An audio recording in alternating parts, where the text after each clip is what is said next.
So I got in this conversation with somebody about this weekend's Falcons game, right? They play the Chicago Bears, and there's a lot of buzz and hype and hoopla over Justin Fields because of what he's done on the last couple of weeks with his legs, right?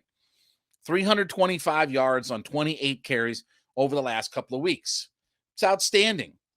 And people are asking, what's the Falcons going to do or this, that, and the other? He's this unique challenge.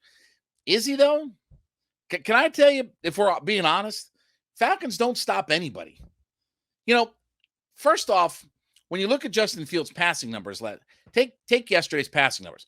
12 for 20, a couple of touchdowns, an interception, and 3 sacks. You know who that is? That's number one for us.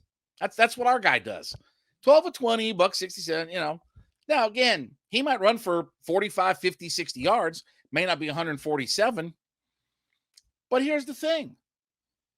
He's run for 325 yards the last couple of weeks. He's been an outstanding option, all this and the other. You know what the record is last 3 games?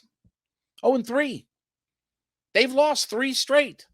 They lost yesterday to the Detroit Lions.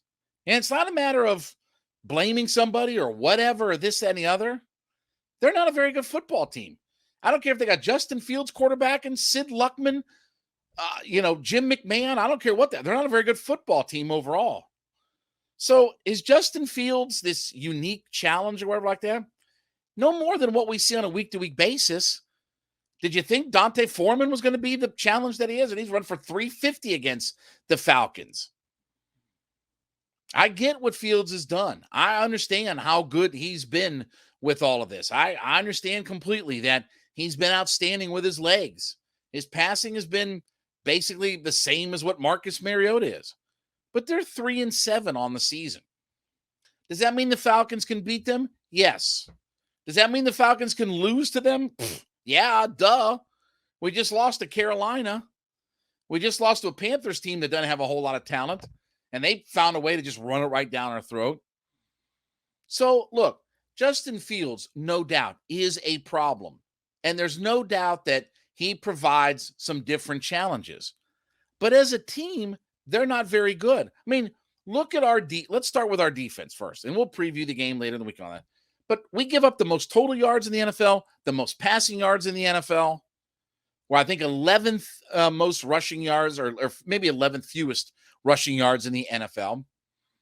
They give up a whole crap ton of yards on the ground. They've given up, I believe the Bears have given up the 2nd most rushing touchdowns on the ground. Neither one of these teams is coming into this thing exactly red hot and all that good. Falcons are coming off arguably their worst game of the year. Bears have lost 3 straight. They just lost to Detroit yesterday. So while I get that, and again, here's going to be the other narrative that we're going to have to hear all week long. Well, the Falcons should have taken Justin Fields. All right. Well, due respect, our franchise would be better right now if we'd taken either Micah Parsons or Penei Sewell, maybe even Rashawn Slater, but we can have that discussion for another day. I don't regret them not taking a quarterback last year. With all due respect, here's where the Bears are. The Bears fired the GM that took him. They're 3-7 this year. They weren't good at all last year, whether Fields started or not. Their organization's fledgling. The arrow is not upward. Whose organization is more arrow upward? Falcons or Bears? That's easy. Falcons. It's not even close. Anybody think the Bears organization is any good after they just traded Roquan Smith?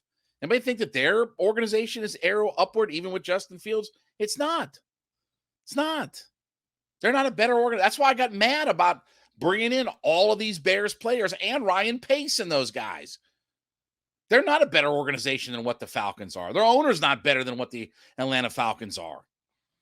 So while I get Justin Fields, it's going to be emotional, right? Because here comes the kid from Marietta coming back home, right? Played high school here in the state and in the city. Was at Georgia for a little bit before transferring, obviously, up to Ohio State. And I get it. I understand the emotion. But with all due respect, this is a bad football team.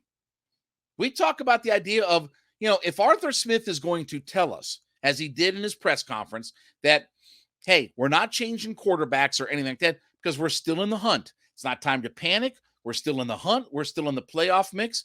Okay, cool. You have to beat a team that's worse than you at home then. Because if you lose back-to-back weeks against Carolina and the Chicago Bears, then a lot of that narrative that the coach wants to spin goes out the window. A lot of that is hasta lasagna, don't get any on ya. So, again, it's great what Fields has done. If you're a fantasy football owner, that's great. But guess what? For all of those numbers that he's put up these last couple of weeks, you know how many games they've won? Bupkis. They're on a 3-game, not 2, 3-game losing streak right now. So they come in here, honestly, as hot as an ice cube. And again, they're playing a team that right now, after what the Carolina Panthers did to them last week, I don't know if they're going to stop the run, not stop the run. I don't know what the defense is going to be this weekend. Dean Pease can tell me about sacks okay, let's get to the quarterback. Justin Fields has taken, I think, 5 sacks his last 2 games. Let's go get the quarterback. So, again, there's no reason why, whether Justin Fields runs for 5 yards, 500 yards, it hasn't mattered. They haven't won. For all the records he's setting, they haven't won when he's done all of that. And it's not like they're playing the tippy top of it's not like they lost yesterday to the Kansas City Chiefs or the Minnesota Vikings. They lost to the freaking Detroit Lions. So it ain't like that they're playing the tippy top best teams in all of the NFL right now. And the Falcons win? Yes. Does Justin Fields provide a problem? Yes. Like every offense provides a problem for this defense.